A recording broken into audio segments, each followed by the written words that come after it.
Hello Internet, my name is Quinn and this is Blondihacks. This is part 3 of the grinder tool rest project.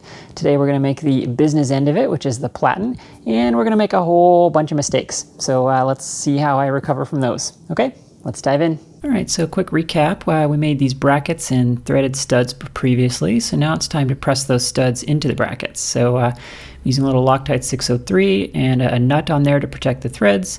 And I don't have an arbor press, so I'm once again abusing my bench vise to do this, but these are only 1 thou interference fits, so this is just fine. And as you can see, that does quite a nice job, and that Loctite 603 is going to hold that very, very well. Loctite 603 is amazing stuff. There's a link to it down there in the description.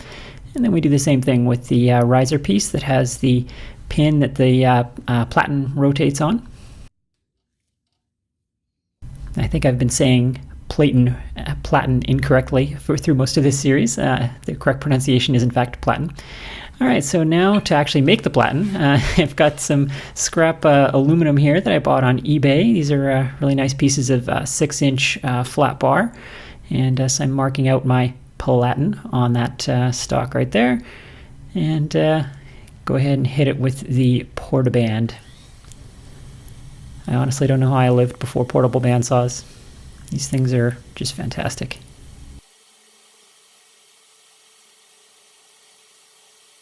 It's a little bit hard to cut straight with them, so I always give myself a generous machining area on my cuts.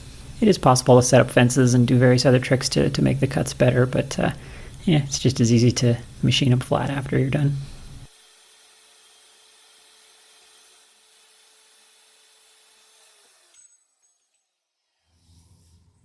All right, it's a good start.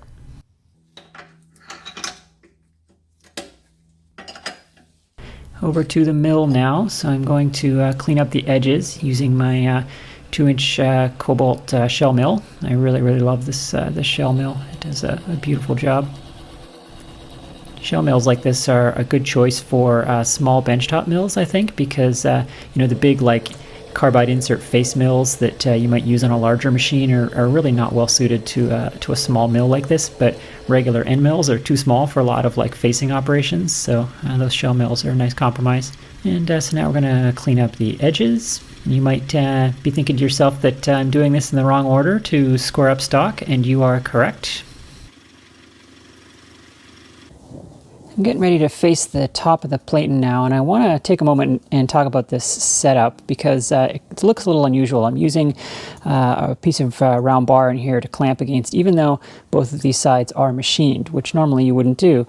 But if you recall, just previously we machined the ends first on this stock, which is not the proper way to square something up. What we did is we made those two sides parallel, but they could be shifted. So what we might have actually done is created some sort of parallelogram. In fact, we almost certainly did.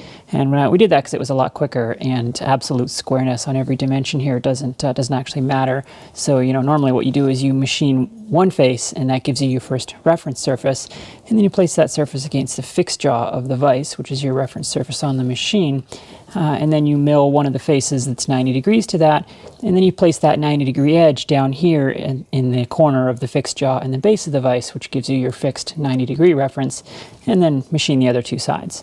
Now what I'm trying to do here is to create parallel top and bottom surfaces so that when this guy is mounted onto the hinge that's going to go under here, the top surface ends up as parallel to the surface or the plane of the grinder as possible. So I'm using this rod in here to maintain consistency. When I flip this part over, we're going to use this back surface here as our reference surface, and I know that this guy is going to be some amount off from being parallel to this jaw, and I don't want that to influence the plane of the top surface here. And also because this stock is close to the nominal dimension I want, it actually is the nominal dimension that I want, I'm trying to take off as little material as possible. This dimension isn't critical, but it was either use 1/2-inch stock and mill as little as possible, or buy 1-inch stock and make a dump truck full of chips, and I didn't want to do that. So I'm trying to make these top and bottom surfaces parallel while removing as little material as possible, so hence the piece of round bar in there. All right, so we'll go ahead and face that platen off now. Platen. I know it's platen, but I keep saying platen. I really want it to be platen. I guess because there's only one T in it, I guess. I don't know. English is hard.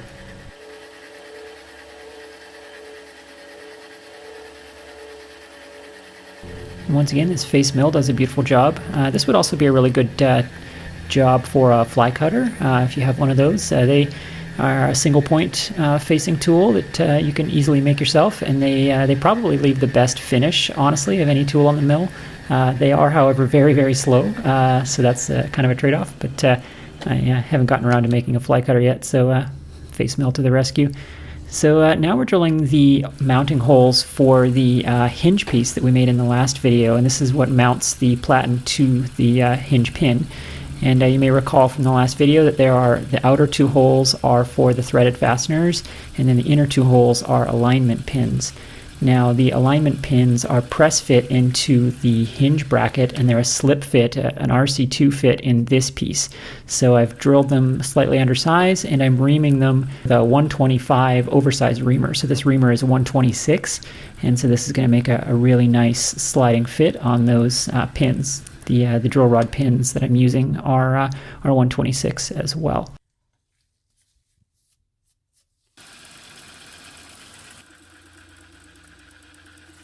And here's those pins, and we'll do a quick test fit, and whoo, perfect. When it pushes the remains of the cutting fluid out hydraulically like that, then you know you've got a great fit. Pneumatically, hydraulically, I guess it's pneumatic because the air is pushing the fluid out. All right, now we'll thread those fasteners. And when using these tiny taps, these are 440 threaded fasteners. I use just my fingertips on the tap wrench because that helps prevent accidentally applying too much force to the wrench and breaking the tap. You've got a lot of leverage there on a very tiny tap, and breaking a tap off in aluminum like this would probably ruin the part. I have broken taps off and gotten lucky on occasion, and enough of them is sticking up to where you can fish them out, but yeah, more often than not it ruins the part. All right, a quick test fit with our 440 fastener, and that's going to work out great. So now we flip the part over, and I'm cutting the miter slot that's going to be used for fixtures for cutting precise or grinding precise tool bits and other types of attachments. So this is a 3/8 slot, and I'm cutting it 1/8 of an inch deep. So it's kind of just convenient round numbers. It doesn't really matter what size this slot is because you're just going to make them, miter gauges and other things to fit that slot. So this just seems like a proportionally appropriate size for the miter slot.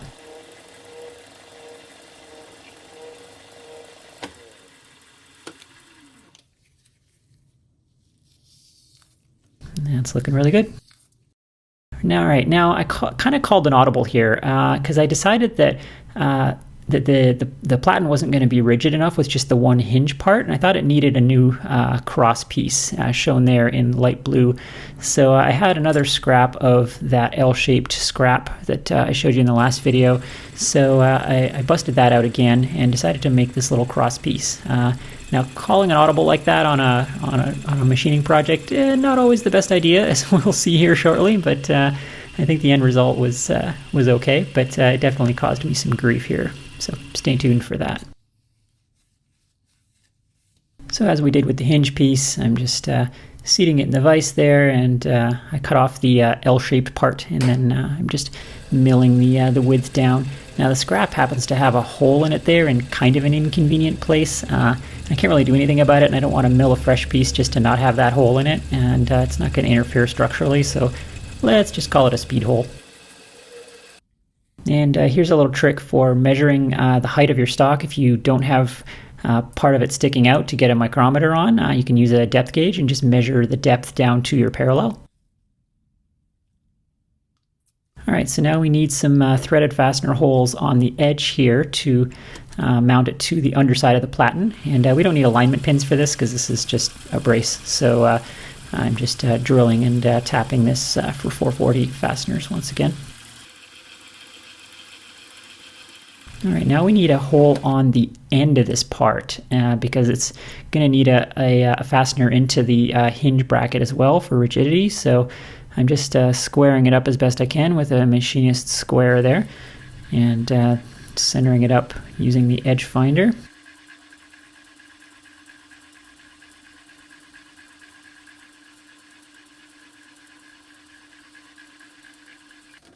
And then we throw the Jacob's chuck in the mill.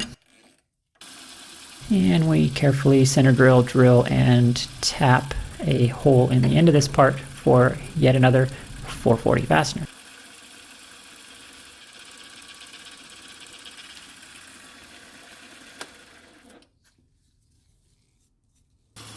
Okay, now on the platen, I need holes to mount our new cross brace. So I'm just center drilling and tapping those. And I just put them down the center because that seemed to make sense. And this is where I found out calling an audible is not a very good idea.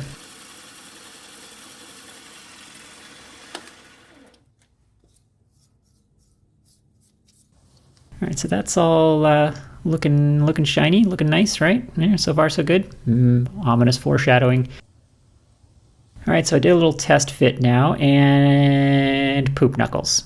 Yeah, so my new cross piece interferes with the hinge pin hole. So yeah, turns out I needed to move it. So I went back to my drawing. Now here you can see in green and blue how the new cross piece and the hinge plate kind of relate to each other. And you can see that there needs to be a fastener in the end there.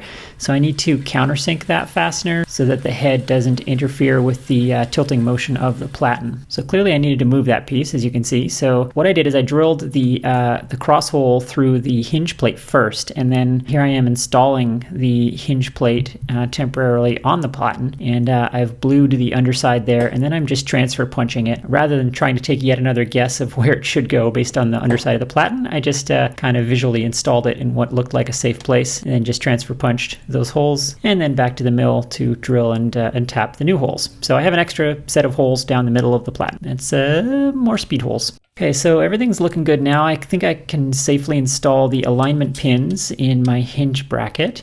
And more mistakes are coming here, but let's look at what I was trying to do. So I put some Loctite 603 on there again, lined it all up nice and straight, and pressed it in. And right there, everything's going good. Good. And then I decided, I felt like for some reason I decided they weren't pressed in all the way, and I went in again. Here's the mistake. I went in again, and I pressed them way too much, and what I ended up doing was bending the pins. You can kind of see it there. The pin's a little bent, and the force actually wallowed out the hole a little bit in the aluminum. So yeah, and then amazingly I went and did it again on the other pin because I just wasn't paying attention. I don't know what was wrong with me this day. So yeah, basically I bent both pins and wallowed out both holes. Now the good news is this was completely salvageable. What I was able to do was just make some new pins, and the holes were now a slip fit instead of a press fit on the pins, but they were still surprisingly precise. So I just put some Loctite on them, and yeah, just slipped them in there and let the Loctite cure.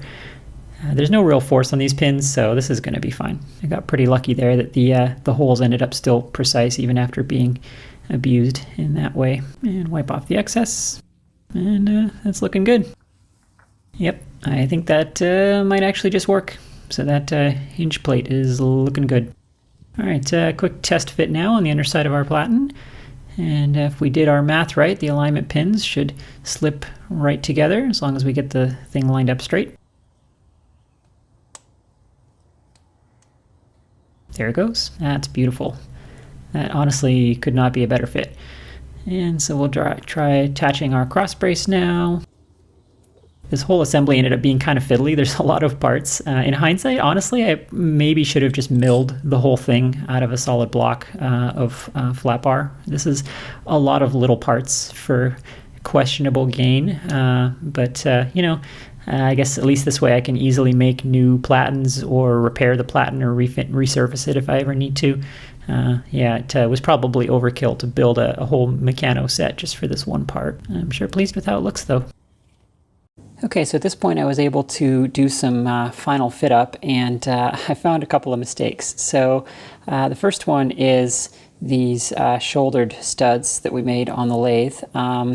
The shoulders on them turn out to be too long. After the other bracket is installed, they're still substantial unthreaded area there. And what that means is that my thumb screws aren't going to go all the way on. They're only going to thread on to about there. I'm not really sure how I miscalculated that on the lathe, but I did. So I could heat these up, break the Loctite, press them back out of there, turn down the shouldered area, and repeat to reinstall them. But I don't want to mess up these holes by pressing them out and yada yada. So I think what I'm going to do is just drill out a counter bore in these thumb wheels. I don't need all of these threads, so I can drill those out maybe halfway. And these have been case hardened, but they're still softer than a high-speed steel end mill. So I can counterbore those guys a little bit, and that'll solve that problem.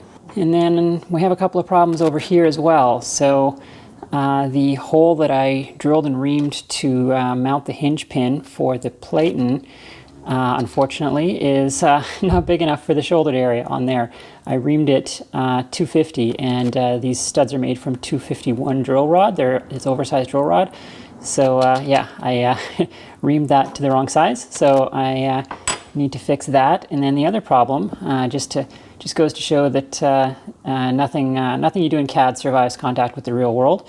Here's a perfect example of that. I have basically zero clearance here for my thumb wheel under the shelf here on the platen. So yeah, I need to make some clearance here. I could also make another one of these knobs that had a longer shoulder so it would stick out here, but I kind of like having the wheel tucked under there out of the way. So I just need to mill a little bit of clearance so that the knob can spin freely. Yeah, I think we can fix both of those problems in one setup in the mill. To center the mill on that hole, I just used a dowel pin of the correct dimension. Okay, so I got all set up with my 251 reamer here, and before even turning the machine on, I did a little test and found that the reamer actually goes in there. So I did ream this to 251 already, and the actual problem was that I had insufficiently deburred this shaft after cutting the threads. So yeah, a little bit of massaging with some emery paper and a file, and we have a perfect fit. Now this is an RC2 fit here, so it's very close tolerances. So a burr that I couldn't even see on that pin was keeping it from fitting properly. So sometimes two wrongs do make a right, but there's no wasted effort here because I did still need to do this setup in order to cut the clearance for our thumb wheel. So let's do that. Now the ideal would be to have a mill the same diameter as the knob itself, but I don't have one that size. So the largest one I had is actually just still going to work fine. Okay, so quick test fit. That hinge fits great. And the knob threads on there with no interference at all, and that's looking great. So remember when I said I wasn't going to press these pins out? Yeah, well, I'm going to press these pins out. So I heated them up and applied the swing press and pressed them on out. And decided to face down the ends to get them to the right length. It turns out my idea of counter-boring the threaded knobs wasn't going to work. There wasn't enough depth there. I wasn't going to have enough threads for a secure connection there. So yeah, the easiest thing was just to press the pins back out and face them down. Now the one at the top of the riser is still fine. I only needed to shorten the ones that are on the base plate. So not a total loss. And another quick deburring. All right, so we're ready for a test fit now of all of these parts. So here's the base plate, and a sidebar, if you don't have forceps in your toolbox, you are missing out. One of the advantages of growing up in a house full of veterinarians is that you learn the shop value of the surgical aisle in your local store. So yeah, surgeons have some of the best shop tools you'll ever find, and forceps are on that list. I'll put a link down in the description for a set of forceps if you want to buy some. All right, so that's reusing the factory mount and knob, and that looks like it's going to work just great.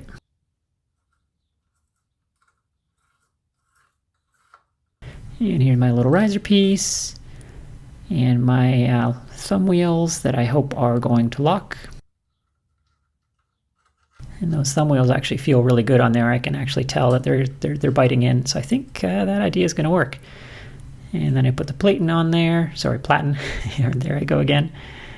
Now the idea here is that I haven't cut the slot yet in the platen for the wheel. I wanted to fit it up and then mark it later to make sure I get that in the right place. So that is looking really good though. We've I think we got most of the work done. We're almost there, but that is going to be all the time we have for today. So thank you very much for watching. Please consider supporting me on Patreon, and we will see you next time. Thanks for watching.